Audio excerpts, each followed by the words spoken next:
যে আমাদের মেন যে গোল ওয়ার্ল্ড কাপ, সেটা তো আমরা জানি যে এশিয়াতে না। সো ওইভাবে চিন্তা ভাবনা করব। আর ডেফিনেটলি যেহেতু আমাদের একটা বন্ডিং হয়েছিল খুবই ভালো, লাস্ট ওয়ার্ল্ড কাপের প্রিপারেশনটাও খুব ভালো ছিল, তো চেষ্টা করব ওখান থেকে যেন এই টিমটাকে ভালো করে ধরে রাখা যায়। ওই টিমের লাস্টের দিকে একটা ইয়ে ছিল যে আপনি খুব বেশি এক্সপেরিমেন্ট করছিলেন না। এবারে সিরিজটা প্রথম সিরিজে আমরা দেখলাম যে দুজন নতুন প্লেয়ার এসেছেন। ব্যাটিং এও কি এরকম করছি যে আমরা আপনি আরো কিছু প্লেয়ার ট্রাই করার কারণ লাস্টের দিকে আপনারা লাস্ট 5 মাসে হয়তো ওয়ার্ল্ড কাপ চিন্তা করে সেগুলো নতুন কিছু চেষ্টা করেন না। এখন কি একটা নতুন কিছু চেষ্টা করবেন নাকি আপনার পুরোনো টিমটা যেটা আছে সেটা কি করবেন? দেখেন, বোলারদের ক্ষেত্রে জিনিসটা খুবই ইজি যে রোটেট করে খেলানো। আর আপনারাও জানেন যে দুজন নেই, তারা বাংলাদেশের জন্য বিগ আছে। তো আমি চাই না যে তারা কন্টিনিউ ক্রিকেট খেলে ইনজুরি হয়ে ফিনিশ হয়ে যাক, কারণ সামনে জানেন আমাদের ওয়ানডে ফর্মেটে অনেক গেম আছে, টেস্টও আছে। তো এদিক দিয়ে চিন্তা করে আমরা কিছু কিছু জিনিসের চেঞ্জ করা শুরু করেছি। যেহেতু ওয়ার্ল্ড কাপ অনেক দেরি, সো স্টিল এনাফ টাইম যে প্লেয়ারগুলোকে গ্রো আপ করার জন্য সময়, মানে ম্যাচ খেলানোর একটা ভালো সুযোগ এই মুহূর্তে। আপনারা লাস্ট ওয়ার্ল্ড কাপের যে এটা স্কোর না ওটা থেকে কিছু টিম আসলে মুভ অন করতে পারছে না। কি মনে করেন যে ওইটা কিভাবে মুভ অন? হ্যাঁ, আমার মনে হয় ডেফিনেটলি মুভ অন করেছে, কারণ ওয়ার্ল্ড কাপের ওই টাইমটাতে আমরা একটা টুর্নামেন্টও খেলেছি, যেখানে প্লেয়াররা চেষ্টা করেছে ভালো ক্রিকেট খেলার। সবচেয়ে বড় জিনিস কি, আপনার যেহেতু ইন্টারন্যাশনাল গেম, প্রত্যেকটা গেমে আপনার জন্য, প্রত্যেকটা প্লেয়ারের জন্য খুবই ইম্পর্টেন্ট। আমার মনে হয় তারা এইভাবেই চিন্তা করবে এবং বাংলাদেশের ফরে খেলার জন্য যা যা করণীয় দরকার, যে উইনিং মাইন্ডসেট একটা দরকার, সেটা নিয়ে মাঠে নামবে। আরেকটা জিনিস লাস্ট সাইকেল পর্যন্ত একটা মানে বিরোধী নেগেটিভ মাইন্ডসেট আমি যেটা আরো লম্বা সময় পাচ্ছি আপনি চাইলেন কিনা যেটা প্রত্যেক পার্সন আমি এই জায়গা থেকে যে আইপিএল হাই স্ট্রাইকার দায়িত্ব নিয়ে রাখতে অবভিয়াসলি একটা জিনিস হচ্ছে, অনেকদিন পরে আমরা আবার টি-20 ফরম্যাটটা খেলতেছি। প্রথম দিক দিয়ে আমরা কোনো বাড়তি প্রেশার দিতে চাচ্ছি না, খেলুক, দুই একটা গেম খেললে যে যা জায়গা থেকে অটোমেটিক বুঝতে পারবে, কারণ এটা একটা সেটআপেরও বিষয় আছে।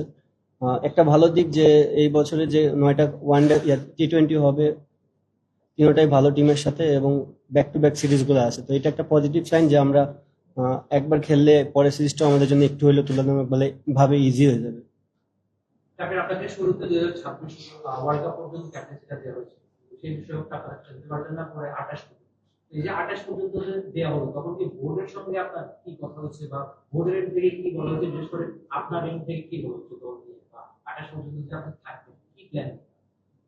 না, সত্যি কথা বলতে খুব একটা কনভারসেশন হয়নি। তারা ডিসাইড করেছে, ডিসাইড করে আমাকে, তারা মনে করেছে আমি যোগ্য প্রার্থী এখানকার জন্য। তো আমি আমার কাজ করার চেষ্টা করবো, টিম যেভাবে 26-এরটার জন্য প্রিপারেশন নিয়েছিলাম, যেহেতু এখনো এনাফ টাইম আছে, প্রিপারেশন ওইভাবেই থাকবে। আপনার এন্ড থেকে কিছু বলা? আমার এন্ড থেকে না, না। টি-টোয়েন্টিতে টপ অর্ডারের এবং 6 নাম্বার যে পজিশন, এই দুইটা রান আসলে আমরা করতে না, পাওয়ার প্লেটা ইউজ করা কিংবা শেষের দিকে রানটা না করতে। তো আমার সাইফ হাসান ভাইস ক্যাপ্টেন আছেন, এদিকে শামিম পাটোয়ারি, দুজন মিলে আসলে ওই ইন্টারন্যাশনালে শেষ কয়েকটা ইনিংসে খুব একটা ভালো ফর্ম হয় টি-টোয়েন্টির কথা বলি, সেটাকে আপনার জন্য কনসার্ন কিনা, মানে এই দুই ব্যাটারের ফর্মটা? আমার কাছে মনে হয় না খুব একটা বিগ কনসার্নের বিষয় এটা। যদিও বা অনেকদিন পরে আবার টি-20 খেলতেছে, আমরা সবার জন্যই চ্যালেঞ্জিং থাকবে জিনিসটা, যে সবার পারফরমেন্স করার চেষ্টা করবে। আমার মনে হয় কয়েকটা গেম খেললে আবার এই জিনিসটা ওভারকাম হয়ে যাবে। দলটার ব্যাটিং ডেট আপনার কাছে কতটুকু মনে হয়? লাইক এটা শুরুতে একটু বেশি কভার ব্যাটসম্যান, এরপর 6 নম্বরে একটা কনফিডেন্স আছে সোয়ারাম বা শামিম, এরপরে আবার কিছু বলি বলা আমরা ব্যাটিং ডেটটা কতটুকু ভালো? ওভারঅল ভালো। আমার কাছে মনে হয় যে আমাদের এই সাইডটাতে জেনুইন 6টা ব্যাটসম্যান অলওয়েজ খেলে।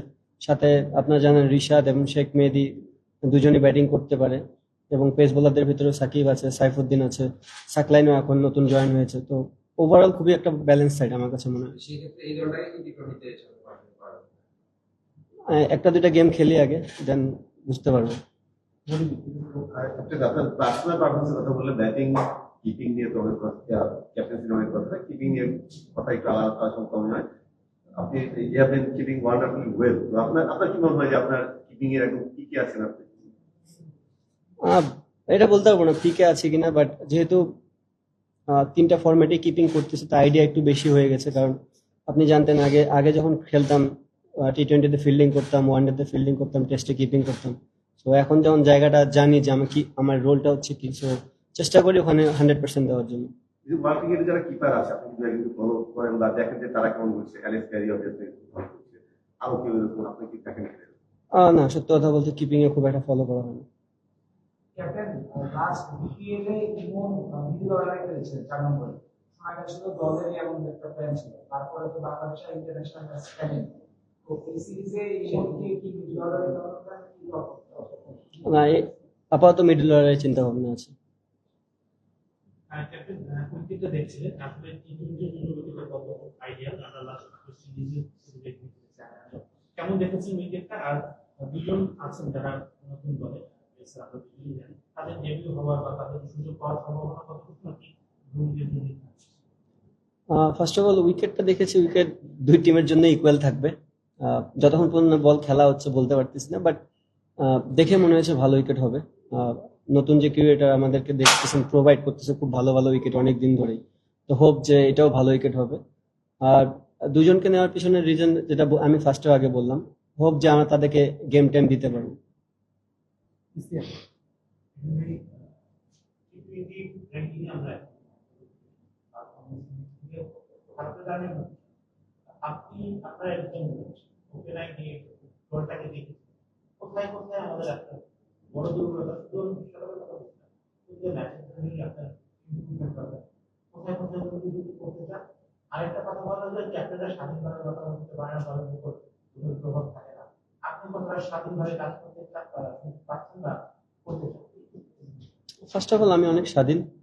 আমি আমার মতন করে টিম গোছাচ্ছি, সাথে সিলেক্টর আছে, সাথে কোচ আছে। তো আমাদের যে সবার প্ল্যানিং এ আমরা এই টিমটাকে চেষ্টা করতেছি আগে নিয়ে যাওয়ার। আর একটা জিনিস কি বললেন? আচ্ছা, দুর্বলতা জিনিসটা হচ্ছে দেখেন প্রত্যেকটা ডিপার্টমেন্টই তো যার যার জায়গার ডিপার্টমেন্ট আছে। যদি অ্যাজ এ ব্যাটসম্যান হিসেবে বলি, আমরা যদি আমাদের রোলটা প্লে করি তাহলে আর শেষের ব্যাটসম্যানদের দিকে তাকানোর কোনো দরকার নেই। আবার বলাররা যদি বলারের রোল প্লে করে দেয় তাহলে তো আর ব্যাটসম্যানদেরও কোনো কিছু হয়। বাট জিনিসটা হচ্ছে যে অ্যাট দ্য সেম টাইম টি-20 ফরম্যাটে আপনি জানেন যে অ্যাটাকিং ক্রিকেট খেলতে হবে, এবং অ্যাটাকিং ক্রিকেট খেলতে গেলে আপনার দুই একটা উইকেট আর্লি পড়বেই। তো আমাদের যে মেইন কনসার্নের জায়গা, যে আমাদের যে বিশেষ করে রোল শেখ মেহেদী, নাসুম, রিশাদ যারা স্পিন বল করে তাদের কাছ থেকে আমরা একটু ব্যাটিং আশা করি। সাথে আমাদের যে অলরাউন্ডার গুলো আছে তারা বোলিং সাথে যদি ব্যাটিং দিতে পারে তাহলে একটা হেলদি একটা ব্যাটিং অর্ডার তৈরি হয়। আর আপনি দেখবেন যে বড় বড় টিমগুলোতে সবগুলারই ডেপথ অনেক বড়, 9 নম্বর পর্যন্ত ব্যাটিং করে। তো ওই ডেপথটা যদি আমরা তৈরি করতে পারি তাহলে মনে হয় আমাদের ব্যাটসম্যানরা উপর থেকে আরো ফ্রিলি গেম খেলতে পারবে। ক্যাপ্টেন লাস্ট ওয়ানডেতে একটা বড় স্কোর পেলেন, যেভাবে ইনিংসে ডিল করেছিলেন ওগুলো একটু টাইম পেয়েছেন। রিদমের ক্ষেত্রে আসলে এই সিরিজে এসে আসলে ওটা আপনার কাছে কেমন লাগছে, নিজের পার্সোনাল কেমন দেখছেন, এবং টিমেরও আসলে এই সিরিজে অবজেক্টিভ না, ব্যাটিং ওয়াইজ একটা ভালো জিনিস যে লাস্ট দুইটা সিরিজে হয়তো বড় বড় রান হয়নি, বাট অনেকক্ষণ উইকেটে সময় কাটাতে পেরেছি। তো এটা একটা ভালো জিনিস, যেহেতু ফরম্যাটটাই ডিফারেন্ট। আপনি এখানে যত সময় কাটাবেন আপনার কাছ থেকে রান আসবে। ডিফারেন্ট ফরম্যাট, চেষ্টা করবো যে ওই ধারাবাহিকতা ধরে রাখার জন্য, but at the same time আপনাকে অ্যাটাকিং মাইন্ড সেটআপে যেতে হবে। আর এবং অ্যাটাকিং মাইন্ড সেটআপে গেলে সামটাইমস আপনি ফেলিয়ার হবেন। তো টি-20 ফরম্যাটে এই জিনিসটা অ্যাকসেপ্ট করে নেওয়াটাই নর্মাল, যে আপনি ফেলিয়ার হবেন, সাকসেস হবেন, এইভাবেই যাবে। আমরা পেরের জন্য লাস্ট কয়েকটা সিরিজ রান করতে পারছি না, লাস্ট ওয়ানডে সিরিজ রান করতে পারছি না, কনসার্নের জায়গা সেটা। হ্যাঁ, বাট আপনি যদি দেখেন ওভারঅল এই আমার টিমে মানে বিশেষ করে টি-20 ফরম্যাটে যে 5 জন আমরা ট্যালেন্ডারকে ধরতেছি, 5 পেস বোলারের ভিতরে 3 জনই খুবই ভালো ব্যাটিং পারে। এক্সেপ্ট আমি যদি শরীফুল এন্ড রিপন মন্ডলকে দেখি তাহলে হয়তোবা তারা খুব একটা ভালো ব্যাটসম্যান না, বাট টুকটাক 5-6 রান করে দিতে পারবে। অবভিয়াসলি যে টিমটা আমরা তৈরি করার চেষ্টা করতেছি তারা যদি তাদের মতন করে পারফরমেন্স করতে পারে তাহলে এই প্রবলেমটা থাকবে না। ওয়ানডেতে একটা নতুন রোলে টি-টোয়েন্টিতে নিশ্চয়ই আবার টপিক থেকে এই পার্সোনাল পজিশনের এই সুইচটার সঙ্গে আপনি আসলে নিয়ে না দেখেন, ফরম্যাট তো ডিফারেন্ট। আমি আগেও বললাম ফরম্যাট অনুযায়ী মানুষের মাইন্ড সেট আপ চেঞ্জ করে। টেস্ট যখন খেলি তখন 6 ব্যাটিং করি, সেটা ডিফারেন্ট ফরম্যাট। ওয়ানডেতে এখন আমাদের টিম থেকে একটা ডিফারেন্ট রোল দিয়েছে, সো আমি চেষ্টা করেছি আমার রোল। আর ওয়ানডে টি-20 ফরম্যাট তো আমি জানি আমার রোলটা কি, সো খুব একটা সমস্যা হবে না। এখন আপনার টিমের এই মুহূর্তে যে বোলারগুলো আছে আপনি তাদের আশা করছেন যারা লিড করবে কি করবে? মানে যেহেতু মুস্তাফিজ এবং নাহিদ রানা নেই, এই জায়গায় আপনি কাকে মানে তারা এই রোলটা প্লে করতে পারে মুস্তাফিজের রোল টিমের লিড দিবে কারা বোলিং আপনি কার উপর বেশি খুশি আছেন? ওভারঅল আমার সবগুলা বলারই খুবই ভালো। যদি দেখেন, হ্যাঁ, মুস্তাফিজ তো মুস্তাফিজই, তার জায়গায় গ্যাপ পূরণ করাটা খুবই difficult. But at the same time আপনাকে এটা মনে রাখতে হবে যে যেদিন মুস্তাফিজ খেলবে না, সামহাও কোনো কারণে ইনজুড হয়ে গেলে কোনো না কোনো প্লেয়ারকে তো খেলতে হবে। তো ওই চেষ্টাটা করেই আমরা কিন্তু এই টিমটা তৈরি করার চেষ্টা করতেছি। তো প্লেয়াররা যত গেম টাইম পাবে তারাও একটা সময় যায় ডেভেলপ করে করে করে মুস্তাফিজের মতো না হলেও হয়তো তার কাছাকাছি যেতে পারবে। আপনার দলের মধ্যে আমরা বেশ কিছু ফান অ্যাক্টিভিটিস দেখছি গতকাল তো একটা দেখলাম যে ফেসবুক আর যোগা হয়েছে, এটা আসলে টিম বন্ডিংটা বাড়াতে করতে হেল্প করছে এবং এটা সামনে দেখাটা ডেফিনেটলি চেষ্টা করবে ম্যানেজমেন্ট সাইড থেকে যে এরকম ব্যাটসম্যানদের জন্য যেন এরকম এরকম কিছু থাকে, ফিল্ডারদের জন্য থাকে। আর অবশ্যই আপনি যখন ফরম্যাটটাই এমন, এই ফরম্যাটে আপনার 1 সেকেন্ডে এক বলের ভিতর খেলা চেঞ্জ হয়ে যায়। সো যতটা ফ্রিলি মাইন্ডে থাকা যায়, এবং আপনি জানেন যে পেস বোলারদের শেষ ডেট ওভারে স্লো ইয়র্কারটা খুব ইম্পর্টেন্ট। তো ফান গেমের সাথে সাথে তাদের স্কিলটাও ডেভেলপ হয়ে যাবে। সাকাইকে একাদশে পরে ধরে নেওয়া হচ্ছে বেশি এক্সপিরিয়েন্স করাতে এবং ইতিমধ্যেভাবে ন্যাশনাল টিমের ম্যাচে ওভারঅল অলরাউন্ডার সাইকুদ্দিন আছে, আপনি তো ক্যাপ্টেন পজিশনে কাজ করছেন, আপনি কোন প্ল্যানে নিয়ে এসেছেন যে এখন আপাতত বোলার হিসেবে তাকে খুবই নাকি খুবই গোলাম করেছেন, আপনি কোন রোলের তাকে দেখতে চান, তৈরি করতে চান? না, সাকলাইন আমার চোখে সে একটা অলরাউন্ডারের ক্যাটাগরিতে। হ্যাঁ, অবশ্যই হতে পারে, আমি জানি না কোন ফরম্যাটের আপনি কাউন্টের কথা বলতেছেন, বাট ফরম্যাটটা তো T20। আই হোপ যে ও বিপিএল এ খুবই ভালো খেলেছে রাজশাহীর হয়ে। সো যেখান থেকেই কিন্তু এই মানে আই ক্যাচিং একটা জিনিস বলে না, সেখান থেকে। সো চেষ্টা করব তাদের এখানে গ্রুমিং করে করে যেন টিমের সাথে রেখে রেখে যেন একটা সময় যায় তাকে আমরা খেলাতে পারি, এবং খেলার যেন সে আমাদেরকে ফিডব্যাক দিতে পারে। সিরিজ নিয়ে একটা প্রশ্ন কি বলুন, ওয়ান সিরিজ ওই কথা অনেক হচ্ছিল যে এক্সপিরিয়েন্স আইটিভি তো 4-5টা প্লেয়ার আছে যারা এখন রিভিউ হ্যান্ডিং। তো এই সিরিজটার থেকে আপনি তাকাচ্ছেন বা কি চাচ্ছেন? First of all, New Zealand is a big name. মানে আপনি যদি ওয়ার্ল্ড ক্রিকেটে চিন্তা করেন, তাদের রেকর্ড সবসময় হাই। লাস্ট ওয়ার্ল্ড কাপের সেমিফাইনাল খেলেছে T20। হয়তোবা তারাও এক্সপিরিয়েন্স করার চেষ্টা করতেছে, কিছু নতুন প্লেয়ার আনছে। বাট যখন একটা কান্ট্রি বিগ নেম হয়, তাদের নিশ্চয়ই কোনো না কোনো পটেনশিয়াল আছে। ফরম্যাটটাই এমন যে এই ফরম্যাটে আপনি 2টা ব্যাটসম্যান 2টা বলার খেলে দিলে আপনি জিতে যাবেন।